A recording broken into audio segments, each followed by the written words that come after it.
L'histoire du Gabon. Introduction.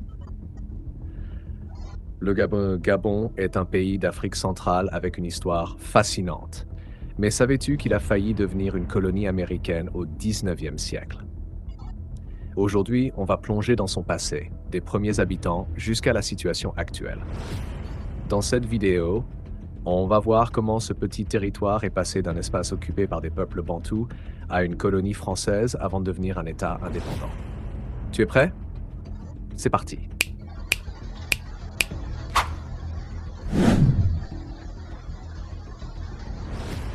Les premiers habitants et royaumes. L'histoire du Gabon commence bien avant l'arrivée des Européens. Les premiers habitants connus sont les Pygmées, qui vivaient de chasse et de cueillette dans les forêts denses. Vers 2000 avant Jessé, les Bantous migrent dans la région. Ils apportent l'agriculture, le travail du fer et fondent plusieurs royaumes.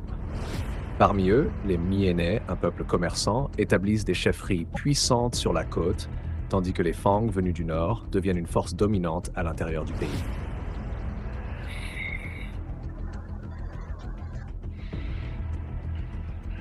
Et la traite négrière. Au Xe siècle, les Portugais sont les premiers Européens à explorer la côte gabonaise. Ils appellent cet endroit Gabo, en raison de la forme de l'estuaire de l'Ogooué qui ressemble à un manteau à capuche. Très vite, le commerce des esclaves devient une activité majeure. Des milliers de Gabonais sont capturés et vendus aux Européens. Le royaume Orungu, installé sur la côte, prospère grâce à ce commerce, jusqu'à son interdiction officielle au XIXe siècle. La colonisation française. En 1839, La France signe un traité avec les chefs locaux, marquant le début de la domination coloniale. 10 ans plus tard, elle fonde Libreville, une ville créée pour accueillir d'anciens esclaves libérés.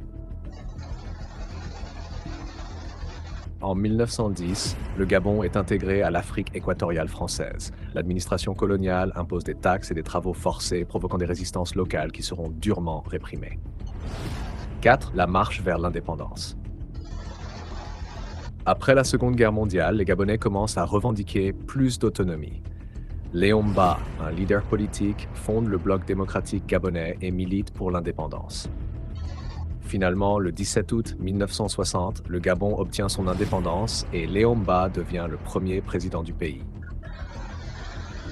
L'ère post-indépendance et les grands présidents. Léon Mba gouverne jusqu'en 1967, mais après un coup d'État raté, il est réinstallé au pouvoir par l'armée française. À sa mort, c'est son vice-président Omar Bongo qui prend le relais. Bongo dirige le Gabon pendant 42 ans. Il met en place un régime autoritaire mais développe l'industrie pétrolière, ce qui fait du Gabon un des pays les plus riches d'Afrique. En 2009, après sa mort, son fils Ali Bongo lui succède. Mais son règne est marqué par des contestations électorales et une crise économique. Finalement, en août 2023, un coup d'État militaire met fin à son pouvoir et le général Brice Oligui Nguema prend la tête du pays.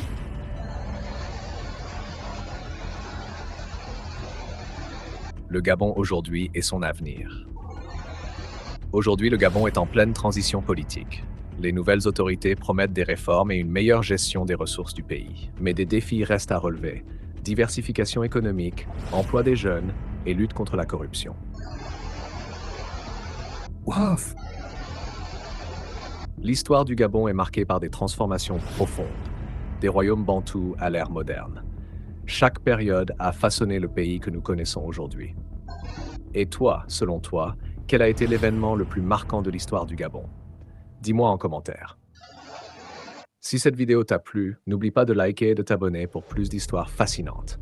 À bientôt.